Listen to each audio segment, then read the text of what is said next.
नमस्कार दोस्तों, स्वागत है आपका फिर से एक बार हमारे चैनल पर। आज हम आपको लेके चलेंगे 1888 के लंदन की गलियों में, जहां खौफनाक हत्यारा खुलेआम घूम रहा था। इस हत्यारे को दुनिया जानती है जैक द रीपर के नाम से। आइए जानते हैं इस मिस्टीरियस और दिल दहला देने वाली कहानी का पहला भाग।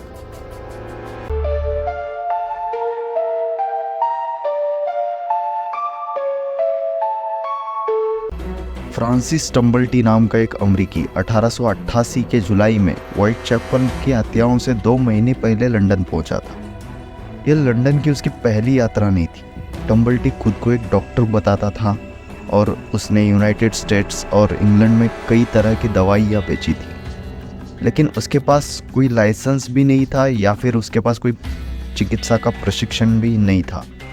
कुछ लोगों का मानना यह था कि ये धोखेबाज डॉक्टर वास्तव में जैक द रीपर है। फ्रांसिस टम्बल्टी एक अमेरिकी तथाकथित भारतीय जड़ी बूटी डॉक्टर था। दूसरे शब्दों में वह मूल रूप में एक धोखेबाज था। संभवतः भोले भाले लोगों को धोखा देना उसका काम था और रीपर हत्याओं के दौरान वो लंदन में ही था। टम्बल्टी महिलाओं से बहुत घृणा किया करता था। ऐसा कहा जाता है कि उसके शुरुआती जीवन में इसकी शादी हुई थी। उसके बाद उसे पता चला कि उसकी पत्नी एक वेश्या है और शादी के बाद भी वो वेश्यावृत्ति करती रही, और इसलिए वह अक्सर सभी महिलाओं से और ख़ासकर वेश्याओं से नफरत किया करता था। 1888 का लंदन, विशेषकर व्हाइट चैपल एरिया, गरीबी और अपराध का गढ़ था। इसी इलाके में एक के बाद एक 5 महिलाओं की बर्बरता से हत्या कर दी गई। ये महिलाएं समाज के सबसे निचले पायदान पर थी, जीवन यापन के लिए सेक्स वर्क का सहारा लेती थी। ये हत्याएं इतनी क्रूर थी कि लंदन में खौफ का माहौल बन गया। इन 5 महिलाओं को कैनोनिकल 5 के नाम से जाना जाता है। पहली थी Mary Ann Nichols, second Annie Chapman और थर्ड थी एलिजाबेथ स्ट्राइड, फोर्थ थी कैथरीन एडोज और 5वीं थी मैरी जेन केली। 31 अगस्त 1888 की सुबह जब 2 डिलीवरी मैन व्हाइट चैपल में काम पर जा रहे थे तो उन्होंने एक भयानक दृश्य देखा। उन्होंने 43 ईयर्स की मैरी एन निकोल्स का शव खून में लथपथ फुटपाथ पर पड़ा हुआ पाया। मैरी एन निकोल्स की शादी हो चुकी थी, उनके बच्चे भी थे, लेकिन शराब की लत के कारण उसकी शादी टूट गई थी। 1880 के दशक की शुरुआत में मैरी एन निकोल्स अपने जीवन यापन चलाने के लिए यौन व्यवसाय की ओर रुख कर लिया था, यानी कि वेश्यावृत्ति की तरफ। जब मैरी एन निकोल्स का शव मिला तो वो 1 साल से अस्पताल में थी। पहले तो ये एक साधारण हत्या जैसा लग रहा था। उसकी स्कर्ट ऊपर थी, जैसे वो मरने से पहले वेश्यावृत्ति का काम कर रही थी। ये उस समय के लंदन के लिए सामान्य सी बात थी।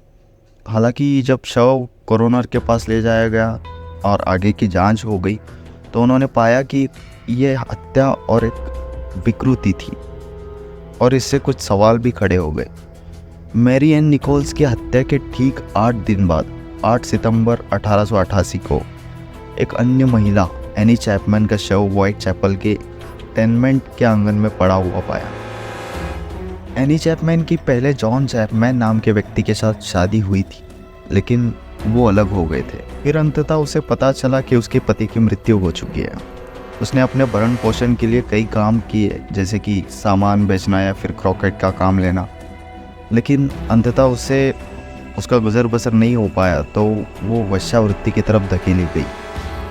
जब एनी चैपमैन का शव मिला तो इसमें कोई संदेह नहीं था कि उसका एक भयानक तरीके से मर्डर किया गया है, और अब इससे पुलिस को आश्चर्य होने लगा था कि शहर के एक ही हिस्से में एक ही हफ्ते के अंतराल पर ये 2 भयानक कार्य किसी एक ही विकृत व्यक्ति द्वारा किए होंगे।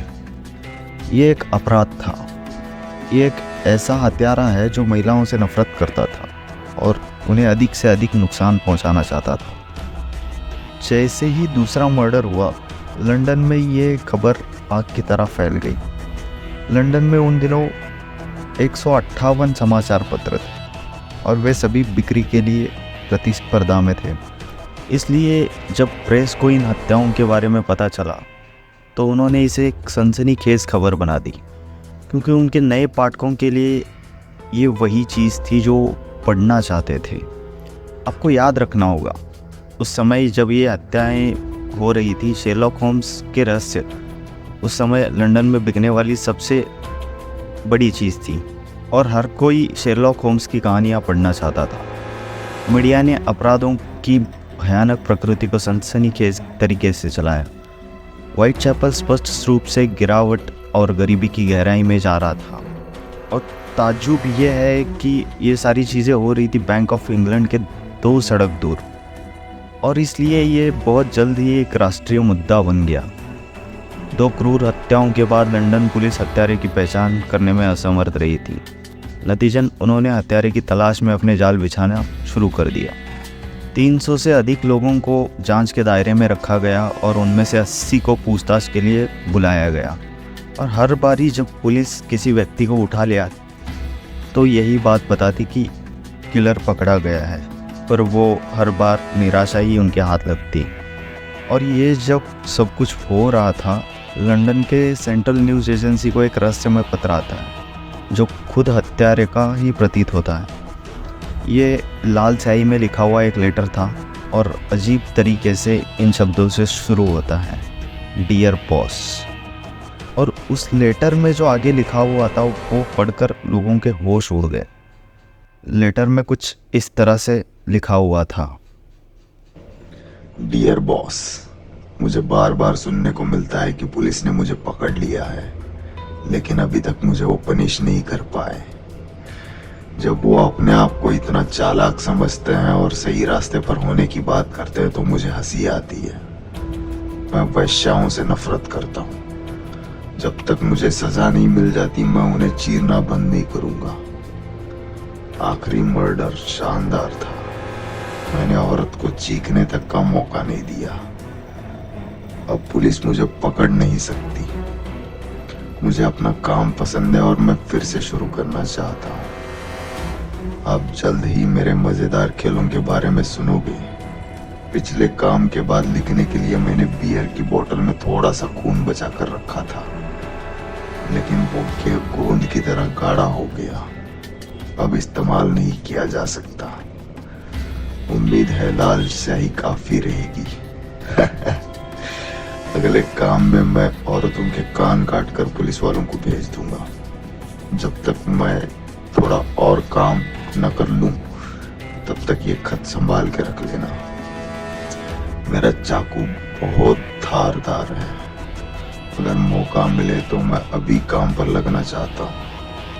आपका सच्चा जैक द रिपर।